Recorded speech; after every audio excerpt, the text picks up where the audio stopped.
Computer fundamental के इस series में आज के इस वीडियो में हम मेमोरी को पढ़ेंगे, जिसमें हम सबसे पहले देखेंगे मेमोरी क्या है। उसके बाद मेमोरी कितने प्रकार के होते हैं, प्राइमरी मेमोरी क्या होता है, सेकेंडरी मेमोरी क्या होता है, रैम और रोम क्या होते हैं, ईटीसी। इन सारी चीज़ों को हम देखेंगे। यदि वीडियो अच्छा लगे तो प्लीज़ चैनल को सब्सक्राइब कर लें और बेल आइकन को ऑल पर प्रेस कर लें, ताकि नई वीडियोज़ का नोटिफिकेशन आपको सबसे पहले मिले। तो चलिए वीडियो को स्टार्ट करते हैं और सबसे पहले हम देखते हैं कि मेमोरी क्या है। किसी भी कंप्यूटर का मेमोरी किसी इंसान के दिमाग जैसे कार्य करता है। इसका प्रयोग डेटा या इंस्ट्रक्शन को स्टोर करने के लिए किया जाता है। कंप्यूटर मेमोरी कंप्यूटर में स्टोरेज स्पेस है, जहां डेटा को प्रोसेस और प्रोसेसिंग के लिए ज़रूरी निर्देश स्टोर किए जाते हैं। मेमोरी को बड़ी संख्या में छोटे छोटे भागों में विभाजित किया जाता है, जिन्हें सेल कहा जाता है। प्रत्येक सेल का अपना एक यूनिक लोकेशन होता है, जो 0 से लेकर मेमोरी साइज तक भिन्न होता है। मेमोरी मुख्यतः 3 प्रकार के होते हैं। पहला कैश मेमोरी, दूसरा प्राइमरी मेमोरी या मेन मेमोरी, और तीसरा सेकेंडरी मेमोरी। तो सबसे पहले हम देखते हैं कैश मेमोरी क्या है। कैश मेमोरी एक बहुत ही हाई स्पीड सेमीकंडक्टर मेमोरी होता है, जो सीपीयू को अच्छी स्पीड प्रदान करता है। यह सीपीयू और मेन मेमोरी के बीच एक बफर के रूप में कार्य करता है। इसका प्रयोग डेटा और प्रोग्राम के उन हिस्सों को रखने के लिए किया जाता है जो सीपीयू द्वारा सबसे ज़्यादा उपयोग किए जाते हैं। डेटा और प्रोग्राम को ऑपरेटिंग सिस्टम द्वारा डिस्क से कैश मेमोरी में स्थानांतरित कर दिया जाता है, जहां से सीपीयू उन्हें एक्सेस कर सकता है। कैश मेमोरी के कई सारे एडवांटेजेस हैं, जिसमें पहला है कैश मेमोरी मेन मेमोरी से फास्ट कार्य करता है। दूसरा है यह मेन मेमोरी से कम एक्सेस टाइम लेता है। तीसरा है यह उस प्रोग्राम को स्टोर करता है जिसे कम समय में एग्जीक्यूट किया जा सकता है। और चौथा है यह अस्थायी उपयोग के लिए डेटा को स्टोर करता है। कैश मेमोरी की कुछ डिसएडवांटेजेस भी हैं, जिन्हें हम देख लेते हैं। पहला है कैश मेमोरी की क्षमताएँ सीमित होती हैं। दूसरा है यह बहुत महंगा होता है। उसके बाद हम देखते हैं प्राइमरी मेमोरी या मेन मेमोरी क्या होता है। प्राइमरी मेमोरी में केवल वही डेटा और निर्देश होते हैं जिन पर कंप्यूटर वर्तमान में कार्य कर रहा होता है। इसकी एक सीमित क्षमता होती है और इलेक्ट्रिसिटी बंद होने पर डेटा समाप्त हो जाता है। यह आमतौर पर सेमीकंडक्टर डिवाइस से बना होता है। ये मेमोरी रजिस्टर की तरह तेज नहीं होते। किसी भी डेटा को प्रोसेस होने के लिए उसे मेन मेमोरी की आवश्यकता होती है। अब हम प्राइमरी मेमोरी की विशेषताओं को देखते हैं। पहला है ये सेमीकंडक्टर मेमोरी होते हैं। दूसरा है इन्हें मेन मेमोरी के नाम से भी जाना जाता है। तीसरा है ये वोलेटाइल मेमोरी होते हैं। चौथा है पावर ऑफ होने पर डेटा समाप्त हो जाता है। पांचवा है ये सेकेंडरी मेमोरी से तेज होते हैं। और लास्ट है बिना प्राइमरी मेमोरी के कोई भी कंप्यूटर नहीं चल सकता है। प्राइमरी मेमोरी मुख्यतः 2 प्रकार के होते हैं, जिसमें पहला है रैम और दूसरा है रोम। जिसमें हम सबसे पहले रैम को देखते हैं। रैम का पूरा नाम रैंडम एक्सेस मेमोरी होता है। यह सीपीयू का एक इंटरनल मेमोरी है, जो डेटा प्रोग्राम या प्रोग्राम रिजल्ट को स्टोर करता है। यह एक रीड राइट मेमोरी होता है, जो डेटा को तब तक स्टोर करता है जब तक सिस्टम चलता है, पर जब सिस्टम ऑफ होता है तो इसका डेटा इरेज हो जाता है। रैम भी 2 प्रकार के होते हैं। पहला स्टैटिक रैम और दूसरा डायनेमिक रैम। जिसमें हम सबसे पहले देखते हैं स्टैटिक रैम क्या होता है। स्टैटिक शब्द से ही यह पता चलता है कि जब तक बिजली की आपूर्ति की जाएगी तब तक डेटा इस मेमोरी में रहेगा। इसलिए जब पावर कम होता है तो डेटा लॉस होता है, इसके वोलेटाइल नेचर के कारण।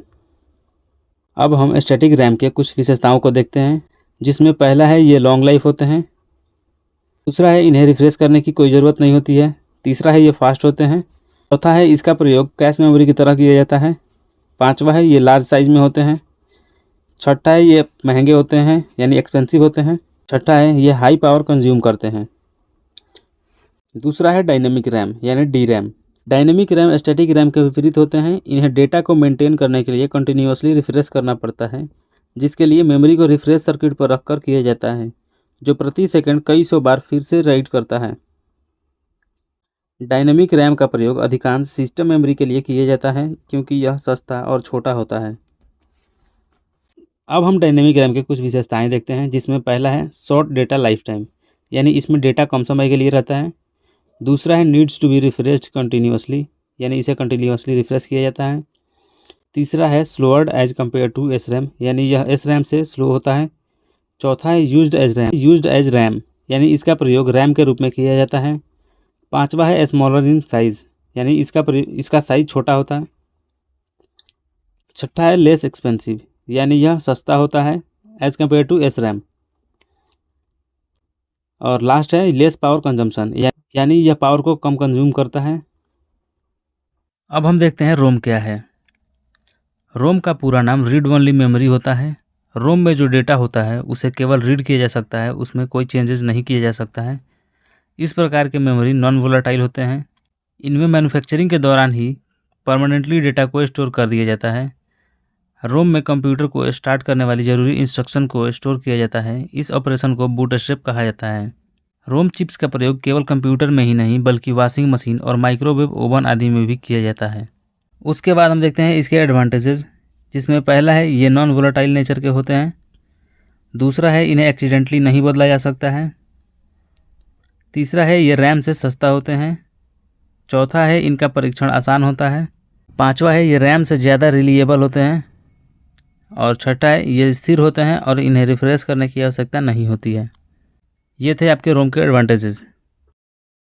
अब हम देखते हैं टाइप्स ऑफ रोम यानी रोम के प्रकार। रोम निम्नलिखित 3 प्रकार के होते हैं। पहला पी रोम, दूसरा ईपी रोम, तीसरा डबल ईपी रोम। सबसे पहले हम देखते हैं पी रोम क्या होता है। पी रोम का पूरा नाम प्रोग्रामेबल रीड ओनली मेमोरी होता है। पी रोम एक रीड ओनली मेमोरी है जिसे केवल एक बार मॉडिफाई किया जा सकता है। यूजर जब भी इसे खरीदता है तो वो ब्लैंक होता है, पर पी रोम प्रोग्राम का प्रयोग करके इसमें डेटा एक बार सेव किया जा सकता है। ये केवल एक ही बार प्रोग्राम किए जा सकते हैं, उसके बाद इसमें से डेटा को डिलीट भी नहीं किया जा सकता है। दूसरा है ईपी रोम, जिसका पूरा नाम होता है erasable and programmable read only memory. EP ROM को 40 मिनट तक की अवधि के लिए अल्ट्रा वायलेट प्रकाश में एक्सपोज करके मिटाया जा सकता है। यानी इसमें डेटा को डिलीट किया जा सकता है, लेकिन इसमें काफ़ी टाइम लगता है और ये महंगा भी होता है। और तीसरा है double EP ROM, electrically erasable and programmable read only memory. इस प्रकार के मेमोरी में इलेक्ट्रिकल चार्ज को यूज़ करके हम डेटा को मिटा सकते हैं। तो यहाँ पे अब हमारा प्राइमरी मेमोरी या मेन मेमोरी समाप्त होता है। इसके बाद हम देखने वाले हैं सेकेंडरी मेमोरी को। सेकेंडरी मेमोरी, इस प्रकार के मेमोरी को एक्सटर्नल या नॉन वोलेटाइल मेमोरी भी कहा जाता है, जिनका प्रयोग डेटा या इन्फॉर्मेशन को परमानेंटली स्टोर करने के लिए किया जाता है। इन मेमोरीज को सीपीयू डायरेक्ट एक्सेस नहीं करता है।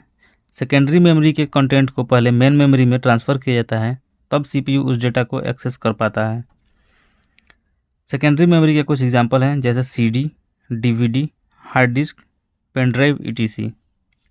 तो इस वीडियो को हम यहीं पर समाप्त करते हैं। सेकेंडरी मेमोरी को अच्छे से एक्सप्लेन करने के लिए हम एक नए वीडियोज़ को लाएंगे, जिसमें आप उसको अच्छे से समझ पाएंगे।